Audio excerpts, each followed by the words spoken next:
Welcome to the Authority File, the podcast that features conversations about the life cycle of scholarly communication. I'm Bill Mickey, your host and the editorial director at Choice. In this 4-episode series, which is generously underwritten by Springer Nature, we're discussing how Springer's publishing operation, particularly in the STEM field, is evolving to meet the requirements of open access while managing the opportunities and challenges posed by artificial intelligence. Joining me to talk through this is Harmen van Paradijs, Vice President, STM Books Publishing and Books Business Optimization at Springer Nature. But before we get started, if you want to keep up on the latest programming from the Authority File, you can subscribe to our monthly newsletter for information on the current and previous month's episodes. To subscribe, simply visit choice360.org, click on the newsletter sign-up banner in the top right corner, and select the Choice Podcast Updates option. While you're there, you can also sign up for other newsletters published by Choice. In this 3rd episode of our series, we discuss ideas for maintaining research integrity in the age of AI, including the specific concerns Springer is hearing from academic libraries, how the publisher is protecting integrity across different subject areas, and what detection tools look like in practice.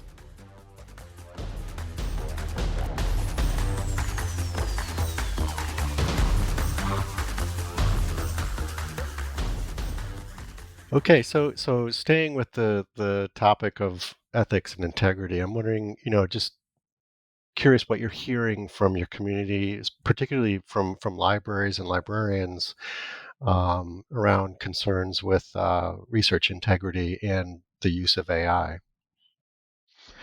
Yep, there are concerns, and I would say rightly so. There's a lot of chatter going around. In the past we had, well, I think we still have them, paper mills and other ways that people try to get their content published. And of course, if we as the publisher are selling it, we should vouch for the quality of that. We don't want to sell things to libraries that are just either wrong, made up. It's a costly affair on our end. It's a costly affair on the library's end. So we want to make sure that whatever we sell to them is actually of good quality. So that is what we're hearing from them, that they want to make sure that whatever they're getting is of the best possible quality. And then we get into a space where, of course, the authors on their end, but also the publishers like Springer Nature, are using some AI tools to actually enhance the content, if you will, for lack of a better word. Right. And that is creating some concerns with the libraries. Not all use of AI is the same. Not all use of AI is bad.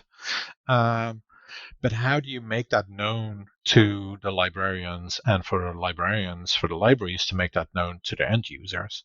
So we really need to be quite transparent what we're doing.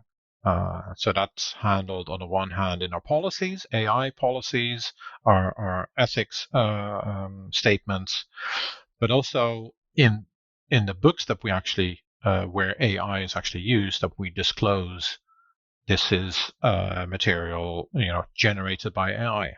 Because we do have some books that would have a basis of a literature review, which is AI generated, for example.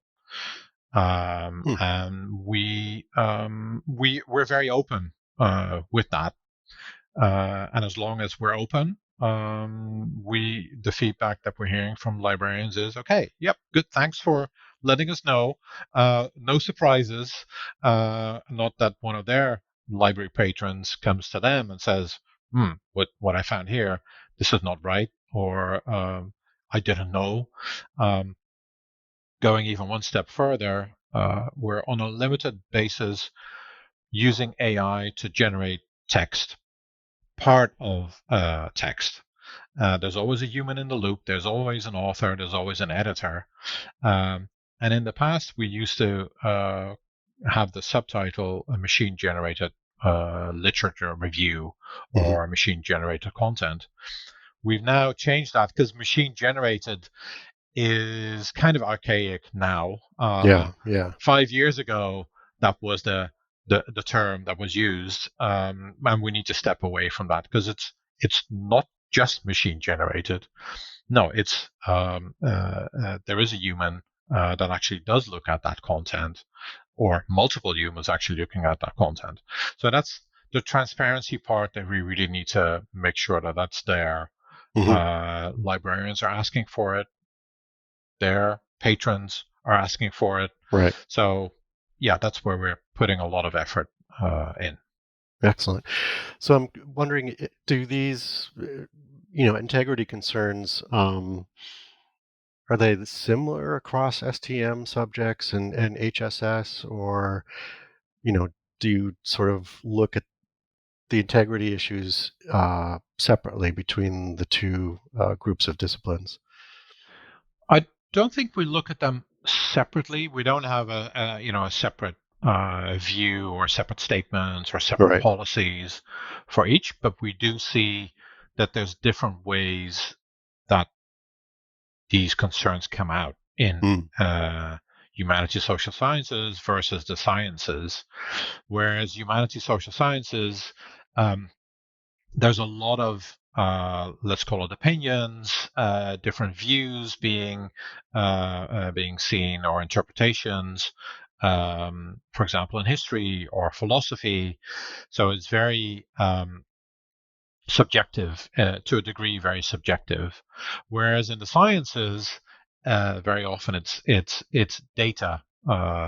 It's it's much more fact based, and one example of the so-called fact-based in medicine, especially in medicine, we definitely look at all the patient data. For example, are we protecting the patient data?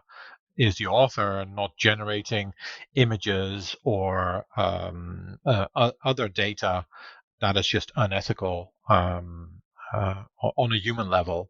And that of course is much more a thing within medicine, to a degree within the life sciences, but you would not see that in humanities and social sciences as being one example. So we're very aware of the different, let's call it, flavors within the different disciplines. Excellent. So we talked a little bit about AI detection tools.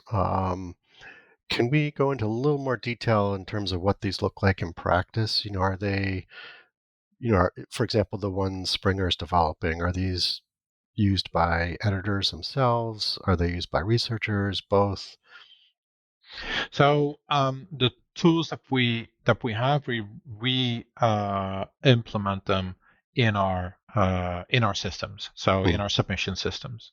Okay. So if we talk about our manuscript or our book submission system, once a manuscript is delivered to us, it would the tool would kick in. So Geppetto, the nonsense text would kick in.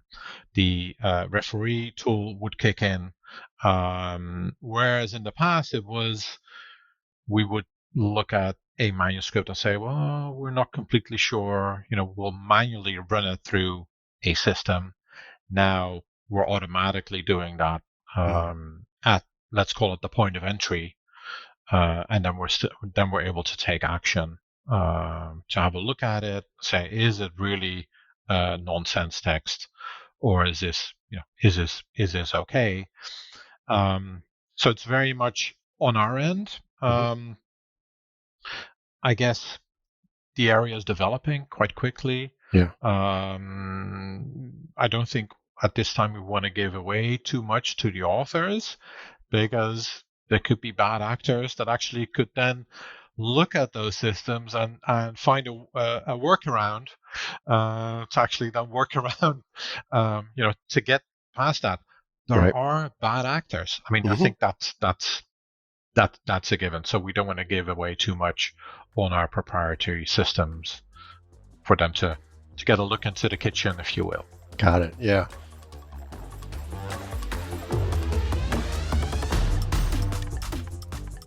You just heard from Harmen van Paradijs, Vice President, STM Books Publishing and Books Business Optimization at Springer Nature. Join us next week for the final episode of the series when we discuss the ways in which AI is increasing research volume, how it's reshaping the competitive landscape in academic publishing, and how it's finding its way into the content agreements between publishers and libraries.